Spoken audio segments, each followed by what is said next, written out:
it's very clear that as far as the BJP is concerned and the NDA is concerned, that we've had a very consistent economic philosophy and a framework for decision making that actually was applied between 98 and 2004, when of course my father was finance minister, Atalji was prime minister, Jayant Sinha then became finance minister, and which we are now following through in this second NDA term of office. So we have a very clear sort of center-right approach towards policy making when it comes to the economy. And what I would say is that our approach to economic policy making is focused much more on the supply side and is much more investment driven. When you look at the policies of other governments in India, particularly the UPA government the last decade, that has been more consumption oriented and more demand side focused. So in that sense, we are quite different, and clearly our policies reflect that overall sort of economic philosophy of being supply side oriented and being investment driven.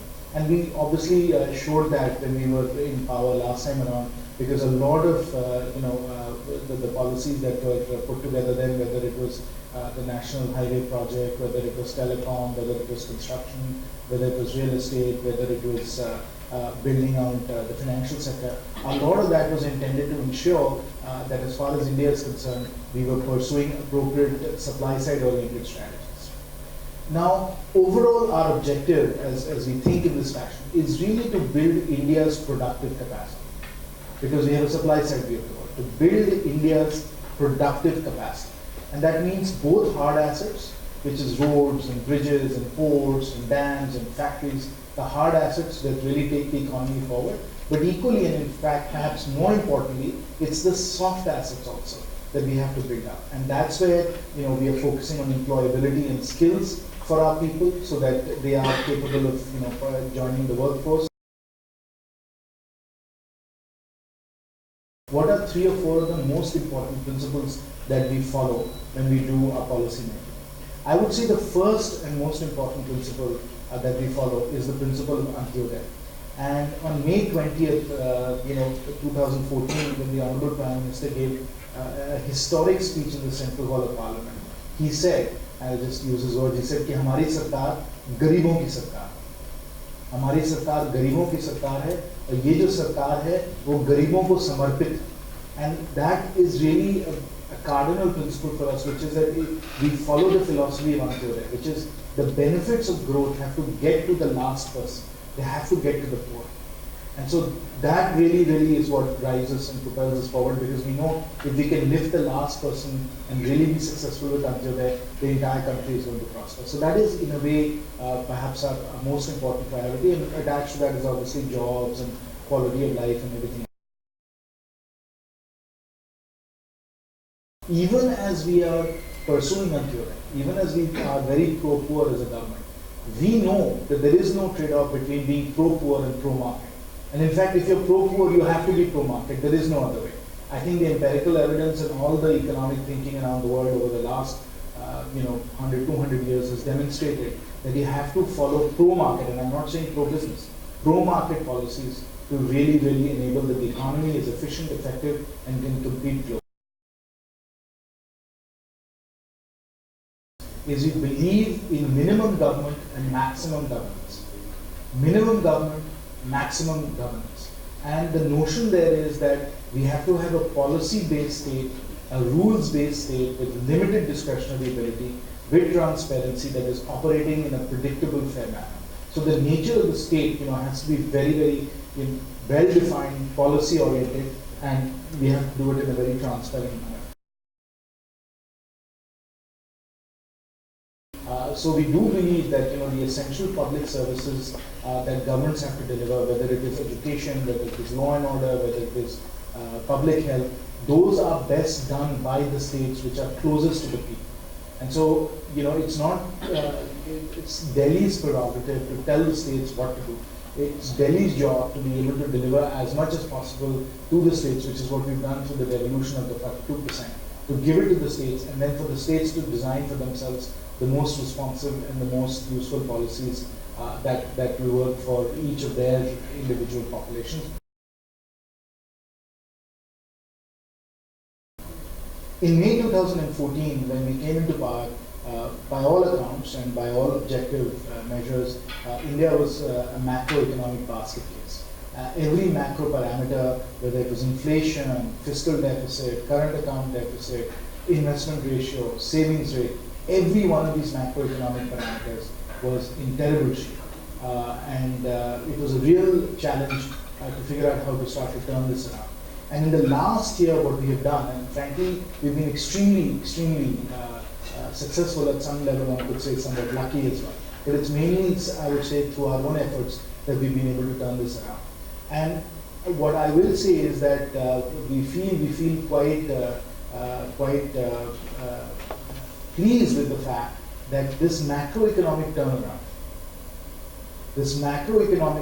has happened within a year. The real benefit of lower oil prices is coming in right now. You must have seen that indirect tax collections have gone up quite a bit.